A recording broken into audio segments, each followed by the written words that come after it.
Hi, HRN listeners. We're celebrating our 15th anniversary, and we have a really fun campaign and an ask for you. This 15th anniversary tour is aiming to bring you closer to unique food and music experiences in some of the most exciting cities in America. All the while, we're raising funds to support our work empowering the next generation of food systems storytellers through our fellowship programs. Here's how it works. Donate to HRN and be entered into a raffle in the city of your choice to win a dinner for two at a noteworthy restaurant and tickets for two to a concert at a prominent local venue. We have incredible partners in New York, Los Angeles, Philadelphia, Nashville, Las Vegas, Charleston, Asheville, and Ardmore, Pennsylvania, who have donated a meal for two and two tickets to a concert of the winner's choice. And all donations help fund our fellowship programs, where we're helping to build essential workforce readiness skills and food system storytelling skills. Check out heritageradionetwork.org/15 to donate and enter to win today. That's heritageradionetwork.org/15. Thank you. You're listening to Heritage Radio Network. Since 2009, HRN podcasts have been exploring the wide world of food, beverage, and agriculture. Learn more at heritageradionetwork.org. This episode is brought to you by Wisconsin Cheese. We've been making cheese in Wisconsin since before we were even a state, which may be one reason why we win so many awards for it. It's what happens when a whole state dreams in cheese. Find your next favorite cheese at wisconsincheese.com.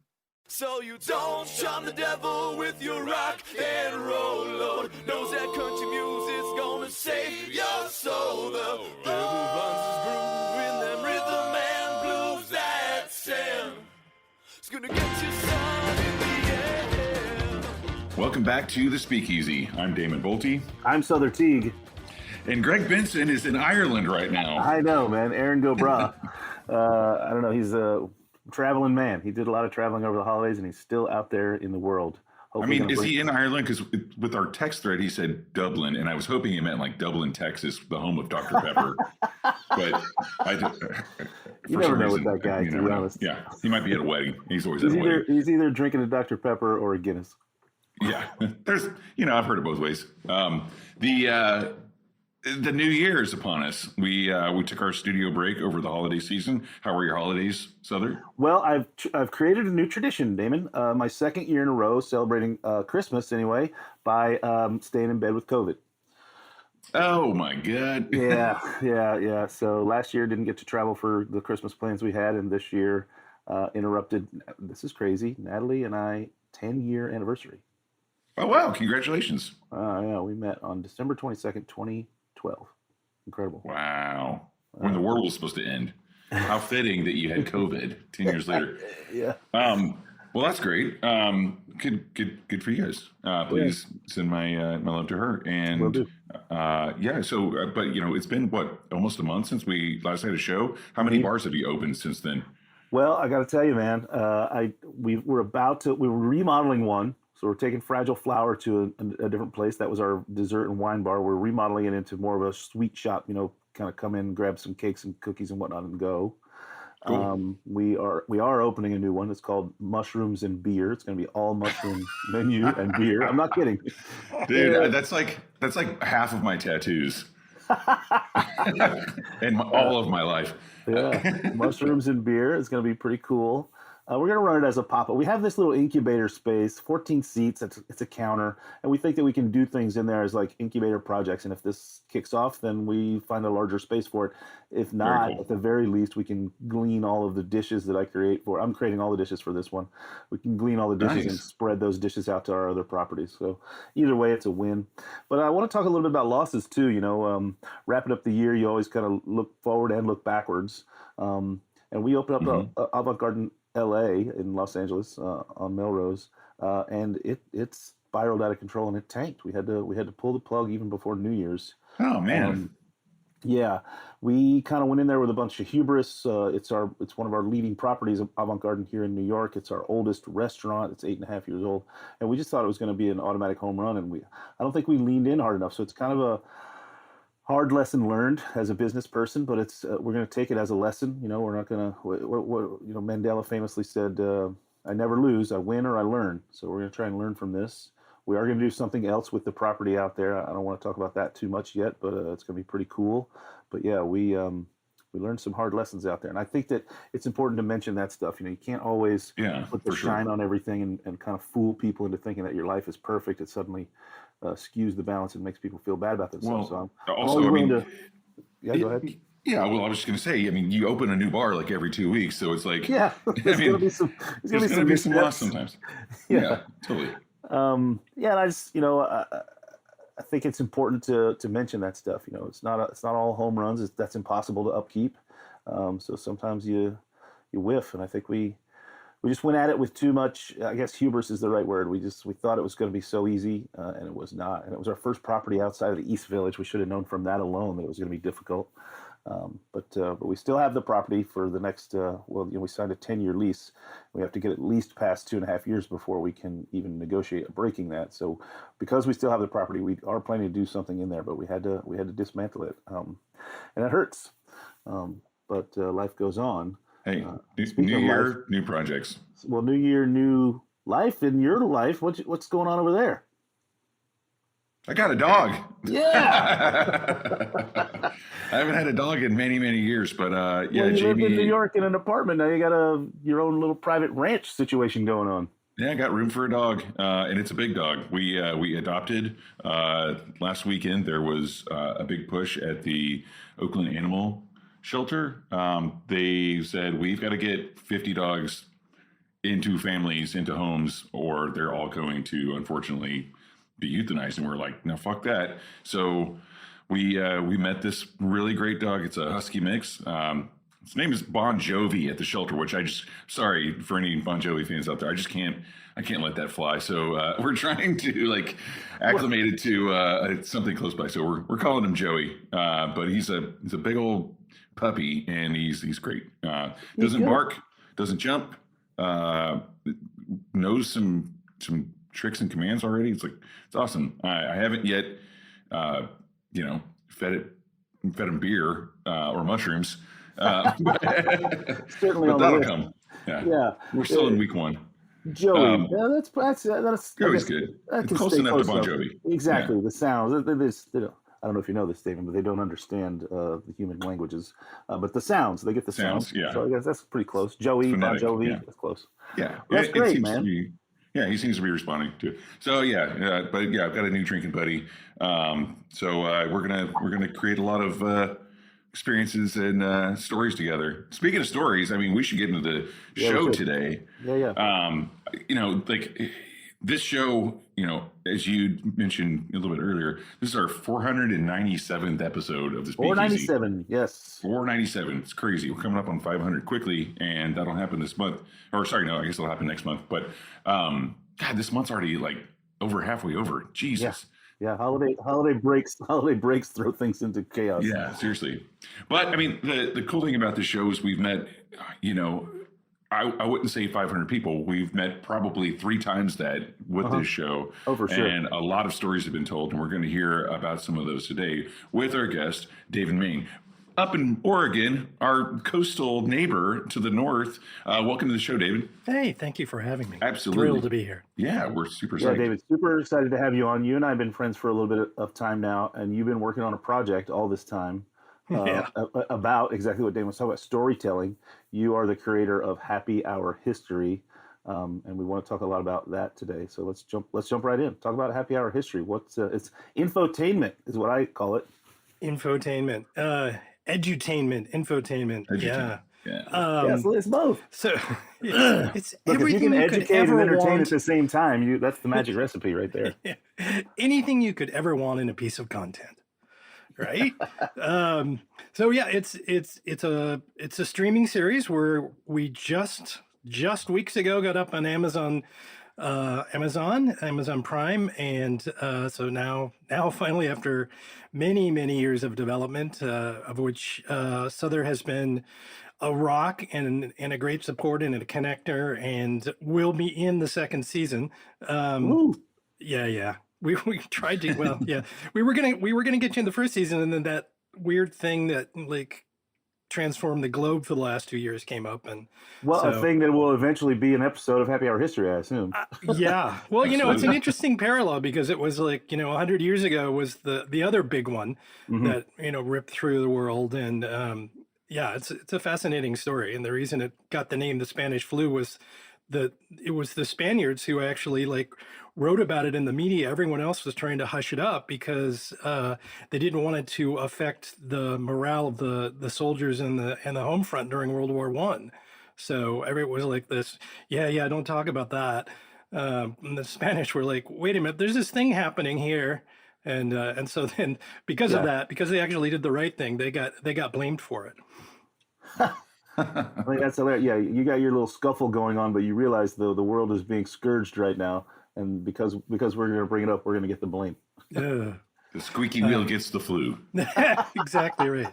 So yeah, Happy Hour History. It's a 5-part documentary series about cocktails in history, and how alcohol has played a major factor in lots of really epic human events. So each episode starts out with a cocktail, which we then trace back to when it was first invented, and then describe what was going on in the world at that time, and how the events of that time impacted the world that we live in today. I mean, it literally builds, the history, the past builds the future, the present that we live in now. So, but we do that in a very fun way. We use a lot of Monty Python style animations and costume changes. And, we make it fun. So it's sort of, we're not drunk history. We're sort of like drunk history's nerdy cousin. We actually, it's all fact based. I used to work for PBS. I worked on a show called The History Detective. So I have university professors that vet the scripts. They make sure that, that I'm not making shit up as I go along. And they also watch the final shows to make sure that, everything is no, that really happened. So this is the origin story of the show. You yourself are a history buff or history nerd, whatever you want to call yourself. Yeah. And you're a avid enthusiast of cocktails, right? Yeah, I started out as the history nerd with an interest in cocktails, and now I've I've gone down that rabbit hole. You and Dave Wondrich. Yeah. And pretty much the rest of us. Yeah. Yeah, I didn't know anything about Amaros till I met you, and now my life has been changed. Well, I'm sure there's plenty of episodes to mine from the Amaro world, because those guys, traveled the world to gather the spices. So surely there's some history laden throughout that as well. Yeah, let's get into that. So, the most interesting thing about the show, I think for a lot of people, is we do these short little bite-sized history lessons. They're very fun. And then at the end of the history lesson, a bartender shows you how to make the drink. And then they get to riff on the history of the drink and history of spirits and history of bartending. So that section of the show is kind of it's a little bit like a podcast where it's just myself and the bartender just sort of, sitting at the bar while they're making the drink, sort of riffing on stuff. Well, sure. Some of your players have been guests on our show. Laura Newman, notably, and Jill Coxon have both been on our show, and they've made appearances in Happy Hour History as well, right? Yes. And Nathan Gertis, as well as Ricky Gomez. Oh yeah, Gomez from Palomar here, and also Cameron George, who's now with Ardbeg. Yeah, right on. To me, this is the reason why I started this show 500 episodes ago, because it's all about the story and the storytelling. Honestly, I didn't. You could grab a bottle from a liquor store and go home and drink it for a lot less than going to a bar and hanging out. But it's about the experience. It's about the storytelling and the sharing, right? So, to me, it's what makes alcohol in cocktails a billion times more fascinating is the history. This is what I do for a living. I mean, I teach classes on cocktail and spirits history, and it's just so fascinating because you keep learning more and more as you dig. And over the years, something will become unearthed. What was it 5 years ago? Speaking of Dave Wondrich, he found an earlier article about the cocktail, right? We were always okay. saying 1806. Yeah. Right. And we found an earlier article that said I've 1795. quoted that many times. Yeah. So, I mean, the crazy thing about cocktail history is that we're not down to the very kernel, like the nucleus, the definitive moment of when these things started. For instance, like the mint julep, it started as a brandy cocktail. I mean, we can date it back to about 1770. We think about the mint julep now, and it became a bourbon drink really with the Kentucky Derby. That started in 1874. So for 100 years before the Kentucky Derby made the mint julep a bourbon cocktail, it was a brandy cocktail. But also, think about this: bourbon wasn't invented accidentally until 1789. So that's about 20 years before bourbon even existed. The mint julep was invented that we know of. But this isn't the last we're going to hear about the origin of the mint julep. Right. Every year or decade or however long it takes, we're going to draw it back, because one of the craziest things to me about cocktail and spirit history, just booze history in general, is that, I guess it pertains more to cocktails, there's no patent office for, like drinks recipes. And you think about 1770, the mint julep predates the United States by 6 years, basically. So, it's a hard tracking system of, the origin story of a lot of these things. And especially the fact that, like I said, there's no patent office. So it's really whenever it was published, and we'll find earlier books and magazines and newspaper articles that kind of like give us new light into earlier references to these things. And that's only when it becomes newsworthy, right? So it could have been around for many, many years before that. And someone decided, well, I guess someone should write about this mint julep thing that everyone's drinking, because no one's done it yet. And it's been around for 20 years or however long it's been. So it's just crazy when you get into it. And then the stories that come along with it, after just kind of like tracking down the origin, are fascinating. I 100% agree with you. And I, two things. I think, first of all, we're just at the top layer. We're on the topsoil of discovering a lot of this stuff. And just the word history is by default a bias toward writing things down, right? So it's like, people say history is written by the victors. I think it's written by people who like had pen and paper nearby and weren't too wasted to actually write it down. Right. That's the key. That's the key, right? I think that a lot of it gets lost because we were drinking and having a great time. We weren't writing things down. We were drinking a lot probably and having too great a time and maybe not even remembering everything correctly the next day if we even wanted to write it down, right? Right. Well, and as you were saying with, the history of Amaros and people traveling around and doing all this, it's like there's all kinds of culture and history, although not written maybe, that is oral tradition. Many cultures, you could even say most cultures till recently, were based on oral history. So what are we missing? There's so many diverse cultures and traditions that, by default, this is kind of, we're taking this in from a Western sort of European perspective, but there's all kinds of other stuff out there that I'm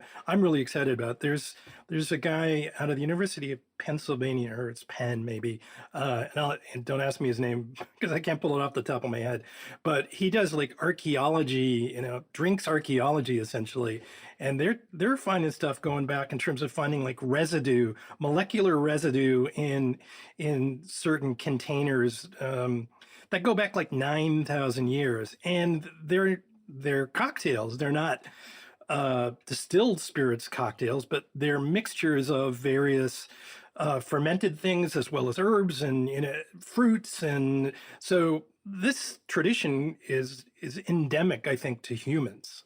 As well as what you were saying, Damon, of storytelling, I think is the other thing that separates us from every other species on the planet and makes us unique. And it actually determines sort of who we are and what culture is and what we decide to do with ourselves. Yeah. I've often thought about this too. Speaking of those 9,000-year-old pots, broken pieces of pottery that had residue of like fermented grape and herbs, and I've often wondered, that's a very long time. Yeah. Yeah. So I wonder, how much of this like strange brew actually, like, if humans have actually evolved to accept some of these tinctures and medicinal kind of cocktails, as you put it, to where we actually like, oh, well, this is good for, I don't know, Yes. cholera or whatever, Yes. like, have we evolved to match up with the crazy archaic claims, like medicinal claims of these things? It's a weird path to go down, but it's pretty crazy when you think about that too, and just the reason why we were mixing these things in the beginning and all throughout all those 9,000 years or plus. Well, that was the first use of distilled spirits was, I mean, they call it the water of life, and it cured everything. It's fantastic. But they were also using it It either to cured it or it preserve. made you not care about it. How about that? Well, there's that, have a nice journey to the next realm. Yeah. Drink some of this. But they were also, the monks and nuns were preserving their herbs, right, that were only maybe available in certain seasons or whatever, in distilled spirits, in alcohol, so that it was, so they were making these tinctures and other things. So that's the medicine part is sort of, co-evolving with the tradition of, drinking alcohol recreationally. Yeah. I mean, you've been talking, with Sother about the different Amari and liqueurs, and, it's great. Yeah. When you go to like Chartreuse, when you're way up in the French Alps and you're like walking around the monastery and like you smell all these herbs, you're just like, oh my God, it smells like Chartreuse at the top of this mountain, so far away from any other humans, and like they're up here, they don't talk, they just make this elixir of prolonged life. It's there's something really special and kind of like magical about that. And I mean, but literally, I mean, to them back in the day, it was magic for a lot of cultures. And I like the idea of the preservation. I mean, like really when we think about, spirits, we think about even cheese and charcuterie and, different types of, it's all about preservation, just in the same way that these stories are and this history is. So it makes sense to be preserving the story of these preserved, magical ingredients. Right. Well, and preserving food or beverage allows civilization to flourish, right? Because then there's less time you have to spend out in the wild, out in the field, gathering food, which you need multiple times a day to stay alive. So if you can preserve it, then you have time to sit around and shoot the shit, and come up with ideas and come up with different things and develop that. And then that's how trade, developed. And that's, as we have now moved to a global culture. Wait, that's how capitalism came about? I mean, well, it's one of the things. Yeah. Alcohol created capitalism. Oh no. The first tax was on alcohol, like it's, That's how we know. That's how we know Scotch was. That's why the Scots get credit. Is because it was a tax record from 1490 something. But I mean, but as you said, that really it helps humans flourish, but also it connected humans in ways that are more than just sharing a drink at a bar. It's it's like that the trade routes and kind of understanding more of the world and kind of as Sother said, the people who were making these Amari were traveling all over the world. Yeah, they were traveling, but they were also trading all over the world. So exactly, there's it brought the world together. Well, when we think about like cocktails and in the earliest cocktails like punches, but this started around 1600. But you go like just a little bit before that, we didn't have citrus in the United States so much. I mean, it was still in India and in Africa and other parts of Europe, but we didn't really have it here. And so that's a pretty short history of something that we take for granted most days. Yep. Well, trading also, along with storytelling, seems endemic to our species, right? And but I think the other thing that you mentioned, Damon, that I think is really important. You talked about going into a bar for the stories, but it's also the community, right? It's and that's just reading like a scientific sort of study of like what it does to your brain when you drink that allows people to it lowers your inhibitions and it opens you up in ways that then allow you to be more communal and more connected to each other, which I think is the most fabulous part of it at all. right? It's like it makes us more convivial to each other. It makes us more open to each other, and that's a good thing. And that's what I love about the hospitality industry. It's Yeah. I wish people in the hospitality industry ruled the world, because then We do. it'd be a nicer place. We'd have a lot more fun. Yeah, that's true. On that note, let's take a quick break and hear from our sponsors, and we'll get back to talking with David about happy hour history. This is my favorite subject when it comes to drinks, anything really. It's like my favorite, just talking about this. So we'll be back in just a few minutes. This episode is brought to you by Wisconsin Cheese. There's a reason when you think of Wisconsin, you think cheese. Cheese is a huge part of Wisconsin's history and future. In Wisconsin, the state of cheese, the tradition of cheese-making excellence began 180 years ago, before Wisconsin was recognized as a state. Immigrants traveled to settle in this lush green hills of Wisconsin, bringing their cheese-making traditions with them. These storied skills, combined with the freshest milk available, created a cheese-making culture that is uniquely Wisconsin. Wisconsin's 1,200 cheesemakers, many of whom are third and fourth generation, continue to pass on old world traditions while adopting modern innovations in cheese-making craftsmanship. Find your next favorite cheese at wisconsincheese.com. How is this cocktail that symbolizes everything that was wrong with Prohibition connected to women like these, who gained the right to vote, became liberated, took control of their bodies, and used their power to expose the hypocrisy of guys like these, which led to a new deal that finally ended this raw deal? Find out more on the next episode of Happy Hour History. And we're back, and you just heard a clip from Happy Hour History with David talking about the scofflaw. You know, the scofflaw cocktail is one that, I gotta be honest with you, I don't know a whole lot about. For the vast canon of classic cocktails. You know, it's one that I feel like I don't get enough orders of when I'm behind a bar. So I feel like it's one that I always have to go back and look up and make sure I'm not fucking it up. So tell us a little bit more about the scofflaw cocktail. Well, this is a great one because it's a smart ass cocktail.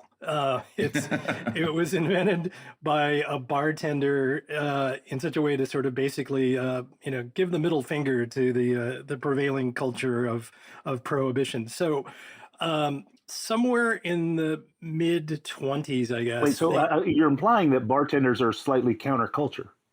Isn't that self-evident? I seems to me. Yeah.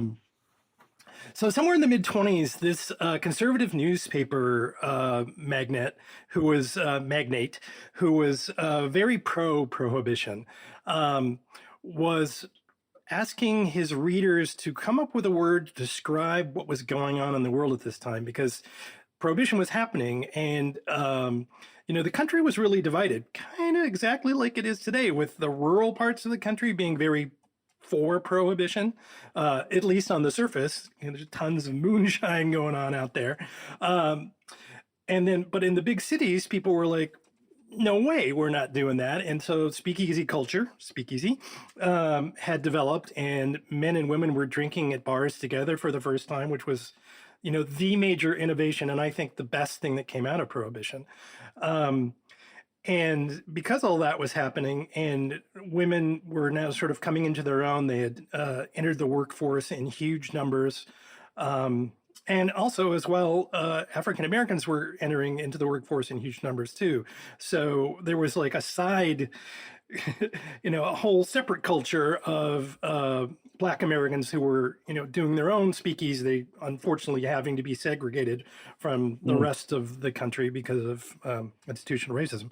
But so there were all these people partying, drinking, doing all that. And so this newspaper guy was like, well, I need someone. He had a contest, come up with a word to describe these people who are, breaking the law and not obeying the prohibition laws, and crime and all this. And so the winning word that came out of the contest was scofflaw, scoffing at the law. And so, Portmanteau. so a wily bartender created a cocktail called the scofflaw. And that's the origin story. That's It's pretty rad. But what I'm gleaning from what you just said is two things. One, I want to ask a question. You said one of the great things that come out of Prohibition was that men and women were drinking together. Why and how is that? They weren't drinking together prior to Prohibition, and then suddenly started drinking together when they weren't supposed to be drinking at all. And then I have a follow-up question, if you can answer that. Well, it was very prior to that time. There was women didn't have a lot of rights. They didn't have the right to vote. They didn't really have legal rights in many states. So, and the reason that I have a 2-part episode. So the scofflaw is the sort of second part of my 2-part episode about Prohibition. In the first part, we talk about how the early women's rights movement brought about Prohibition because they had no rights, and the way that drinking culture was happening at that time, it was all saloon based, it was all male only, and it was it was culturally unacceptable for women to go and drink at a bar or a saloon. So it was, the only women that were in saloons were women of ill repute, which again, that's another judgment, but not by me, by the way. So I think, when the same thing that happened at the time that Prohibition came about was women got the right to vote very shortly thereafter. And so, when prior to that, men were going to bars, they were coming home drunk, they were, abusing the women and women and children. They were spending all the money, and there was no recourse. Women didn't have any rights. So the women's rights movement developed. Right, they were property, basically. Yeah, exactly. Chattel. So, unfortunately. So the women's rights movement felt that Prohibition was the only way that they could get a handle on stemming the violence and the behavior. And so, they jumped, there was a lot of strange bedfellows. They jumped in with Christian conservatives as well as industrialists who wanted to increase their workers' productivity. And everyone kind of came together and created Prohibition. And then, after a few years, it was fairly obvious that the actual intention of the law was, what they were trying to get out of it was not working at all. And it created a whole criminal subculture. It made everybody criminals, with the exception of people who were really well-to-do could stockpile it wasn't illegal to drink alcohol. It was illegal to buy it. So if you were, wealthy enough and could stock up, and a lot of people did that, they kept, 10 years worth of booze, or they made, sweetheart deals. So, so that's how I think that, once it became illegal and everything was kind of off the table, that's when, and women now had, economic rights. They had their own incomes. They were developing their own culture and style. That's when sort of the speakeasy culture was like, hey, anybody, come on in. Right. Well, they call it the noble experiment, the great experiment. I mean, like this, it ended up being kind of a great experiment because it actually, the funny thing was Phil Anderson. He was like a politician in Baltimore. He was kind of like helping out with the temperance movement. And he was the one who had the idea to like go upstate in New York because there were a lot more people upstate New York who were like kind of Christians and, country folk that they still had the right to vote and they could outvote Manhattan on the Prohibition. And so it was kind of a sneaky thing. And then, like you said, it made everyone criminal, like literally everyone criminals because they were all buying booze. Overnight. Overnight, everyone could be incarcerated. And so but to me, there's that kind of fanciful, like kind of romanticized idea of like the speakeasy, we're all victims of, or we're all not victims. We're all guilty of romanticizing the old speakeasy, even though it's 100 years later. But Tess said they were terrible. A lot of people got poisoned. A lot of people died. That's what I was going to say. People It's died. like, they don't really talk about that too many much. Many at the hands of the government itself. Yes, right. When they tainted alcohol, just because you tainted it doesn't mean it's going to stop me from trying it, right?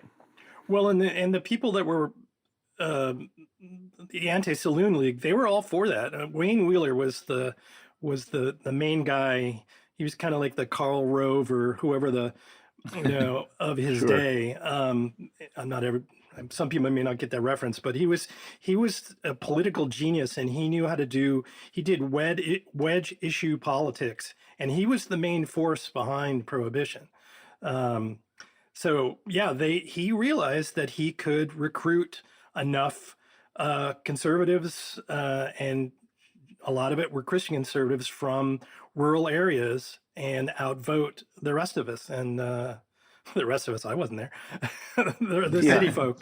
In spirit, you are. Exactly. I get it. Hey, in spirit. In spirit. Yeah.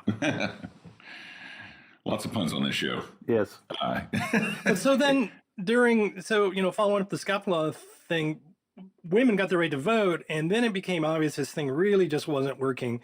I mean, maybe a noble idea, but the main thing that was wrong with it in my mind was that it was the first constitutional amendment that took away rights. Right. It took away your rights. You mean like Roe v. Wade last year? The thing about history is it repeats itself. Well, actually, there's a riff in the show about that. So that's one of the things that's one of my sort of catchphrases of the show is like, it's like some kind of problem like that gets solved, and I look and I go, well, thank God we don't have to worry about that anymore. And Right. and then I show like a shot of the Supreme Court. It's like, yeah. Yeah, quick cutaways. The show is super entertaining and fun to watch, and yeah, I love that you do from time to time nod to the notion that though the show is about history, the show is itself and everyday life is soon to be history, right? So you have to kind of be cognizant of the fact that the moment that we're in will be history soon. Well, and I think it's important that it gives us power, right? It gives us power to realize that we can, move the boat, in the right direction, if we so choose, and hopefully we choose to do that. Yeah. I mean, even like in more recent history, there's someday we're going to be talking about, Robert Simonson's book, Modern Classic Cocktails, he said it's a period of like 2000 to 2013 or something like that. And he's like, that is an era that is newsworthy, and we're going to look back on that era, especially in New York City. But then also we're going to look back on 2022, the year that the first like real drink show, TV show came out, Drink Masters. That's going to be, a history. Like I've gone back and watched original Iron Chef episodes from the first season, there's going to be a reference to that always. And so, we're always living in history. Well, and also 2022 is the first real documentary about cocktails in history came out. It's Happy Hour History. Oh yeah, that's right. Documentary that series. Was like nice slow pitch. Series. Okay, hitting that one. Documentary. It's absolutely right. And I like what you said at the top of the show. It's not drunk history. It's history of drinks. It's like, because drunk history is just people getting drunk and like talking about history. Shit up, which is really fine and fun. But not drunk history, it's drink history. Yeah. Well, but also I very much enjoy how the show stitches the two things together: the history and origin story of a particular cocktail and what was going on in world history around it at that time, and how those two things may be linked or how we may perceive them to be linked. Well, that's how I got into this. Like I had pitched a whole bunch of I'm a filmmaker from back to college era, and worked in advertising as a director and creative director, but also done documentaries for PBS and pitched some really big shows to PBS. And that's where I realized I kind of went wrong is because I pitched these ideas and they were ideas they were interested in, but it was like, then I was like, all right, go out and if you can raise $1 million. I was like, I'm not a financier, I'm a filmmaker. So that's the way this came about was I was kind of between projects, and I was like, what can I do with a group of friends on a weekend to create a show or a little something? And then I came across, a book or two about alcohol and history. And I was blown away. I was like, oh my God, all these major events are somehow connected to alcohol in some way. And immediately it was like 12 stories popped into my head. So then we created a pilot episode, did that. And then life sort of took over for a bit. And then we decided, okay, let's try to make this into a thing. I got PBS interested. If you do 4 or more episodes, we're interested. So then I did an Indiegogo campaign, raised some money from that, and went and got some sponsorship, and we put together 4 more shows. So and then we were all ready to go. In early 2020, we were going to sort of do a road trip and go to different cities and screen it and sort of build an audience. And then history happened. History happened right before our eyes, all around us. The pandemic struck, and it thwarted your plans to travel around and shop the show. But now it's on Amazon Prime streaming service. Yeah. And everybody listening should go check out episodes, and then to help the show, rate it, right? That really helps. Please review the show. Yes, thank you. Or review, whatever you call it. Yeah, review. It's the same thing. Sorry. Yeah. So that the show will get some traction and put David to the task of making more episodes, because it's very fun and informative. And if you're listening to this show, you're automatically a fan of Happy Hour History, because the subject matter is so fascinating to the type of things that we talk about all the time. So yeah, and it's easy to find. It's on all platforms. It's at Happy Hour History. You can't miss it, actually. Yeah. But one Happy Hour History thing that I would like to request, since we're in it right now, sure. And I know Sother and I both have opinions on this. I have no opinions about anything, Damon. I'm known as the most neutral person. That's right. I'm the Switzerland of Tell me about vodka. Switzerland of people. Yeah. I want to know about vodka. Tell me about vodka. Well, we could talk about. We'll have to have you back on to talk about the Moscow Mule history with vodka. But one that I would like to know more about is the origin of dry January. Oh no! Because actually, from what I understand, it used to be done in February because it was the shortest month. But it was called like there was some. We'll have to dig into it, but I think they were called people were called wagon wheelers or something like that. I'm getting that wrong, but apparently the dry January didn't originally. It wasn't observed in January. It was more of a February thing. But we'll do some research outside of the show, and maybe we can get together and do an episode on Happy Hour history of dry January. And Sother, I know you have your opinions, and if you'd like to start off the year by letting everyone know your stance on dry January and your theory behind a better way of doing it, please. I'll give it to you in the broken down version, which is, I think it's bad for you to deny yourself something for a period of time like that instead of prohibition. Instead of extending it, right? You can take 31 days in January, or you could just say, I don't drink on Tuesdays all year long. That's 52 days. And then if something comes up to make you have to miss a Tuesday, you can just say, well, then I won't drink tomorrow on Wednesday, instead of feeling guilty that you didn't make your 31-day run in a row because someone, announced that they were getting married, or, you had to go to a party for someone's promotion at a job and you feel obligated to have a drink and toast them. Or you get a puppy and you got to celebrate. Hey, Joey. Well, and, the thing, just to kind of piggyback on that a little bit, is that, you're right that there's always going to be an occasion that pops up out of nowhere. This is why everyone, and I say this a lot, it's been a while though, but since we just had New Year's Eve, you should always have a bottle of champagne in your refrigerator at all times, just because you never know when you're going to need to pop one or take one to someone's place for a celebration. But in the same way with dry January, it's something that we talked about on the last episode before we went on break. New Year's resolutions are always broken.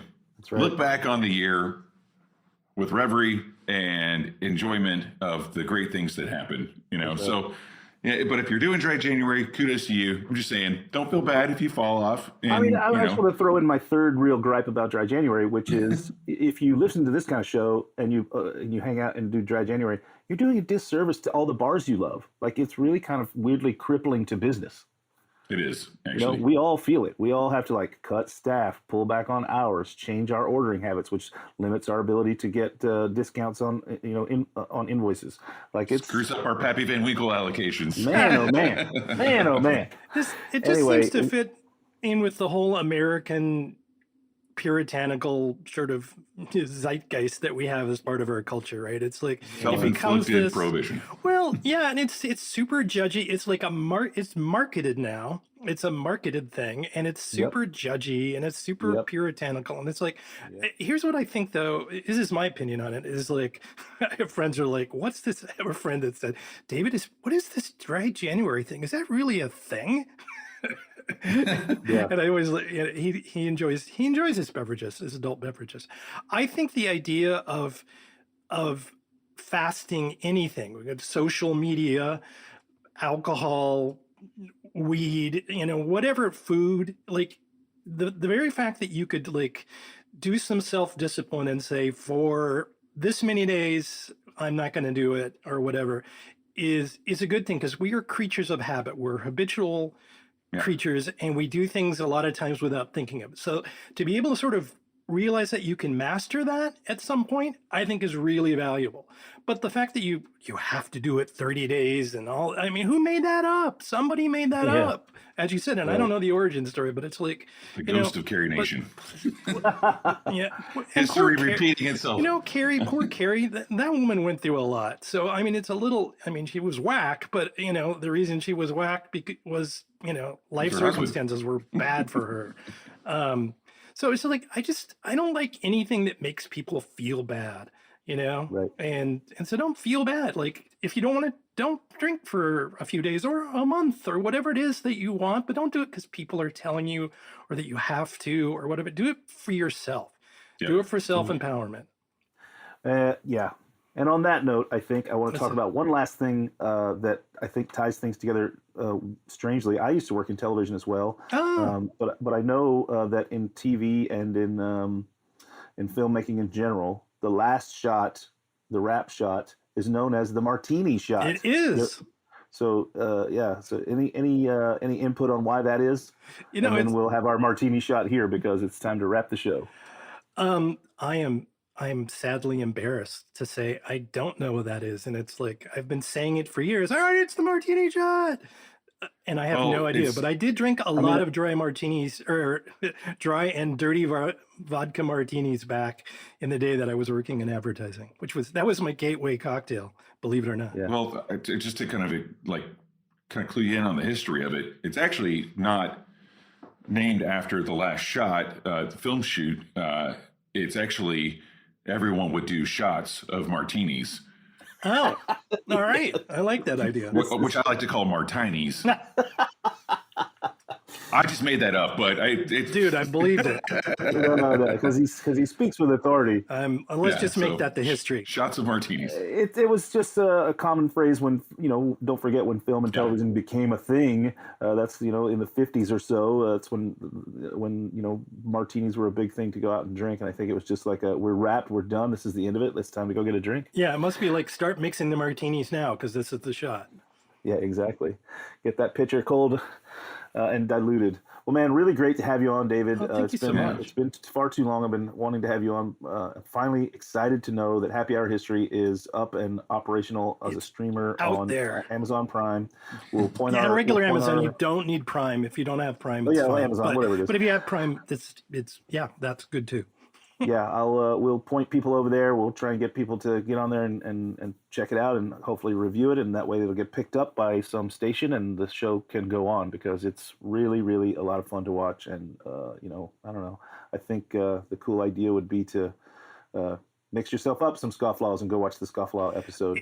It's actually a great thing to watch with like friends, and like you could do it in a little party, little house parties, have people over.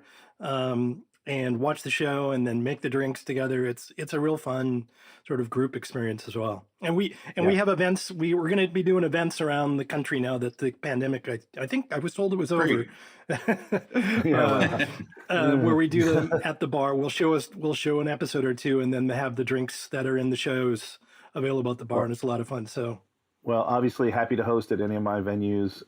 Coming your way. To New York or LA or soon to be Boulder. So. Oh, congrats. Yeah. Guys, thank you so much. It's really great thank to you, David. hang out with you.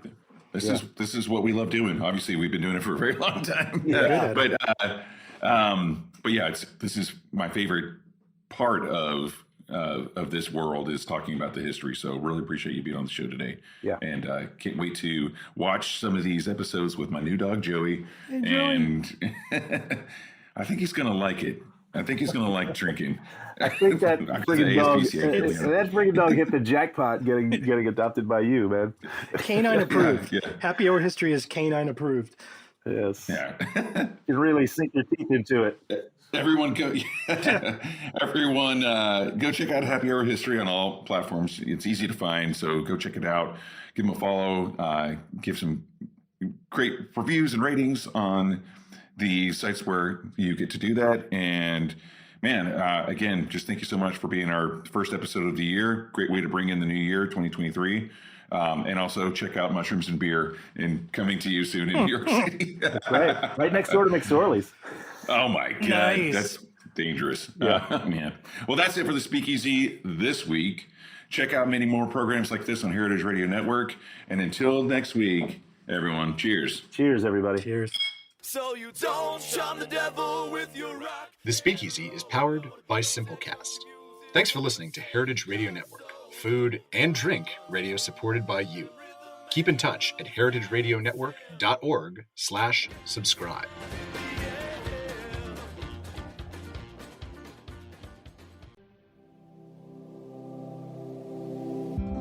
Hey there, I'm Lee Ullman here with some big news from the National Young Farmers Coalition.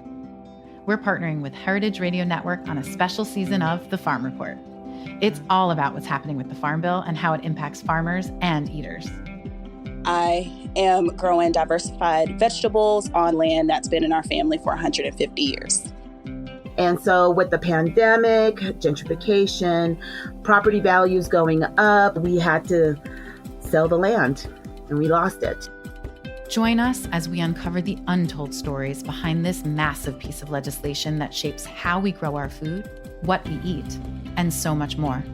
The problems we have had, those are things that come from earlier Farm Bill and USDA policy, right? Like Earl Butts, get big or get out. You know, it's my responsibility to know not only what I'm eating, but then like how that all came to be. And realize like, wow, like this piece of legislation, all this money, like it's technically something that I support as a taxpayer. While Congress debates the next Farm Bill, this is not just an invitation to listen. It's a call to action. Be part of the conversation. Subscribe to the Farm Report on Heritage Radio Network, wherever you listen to podcasts.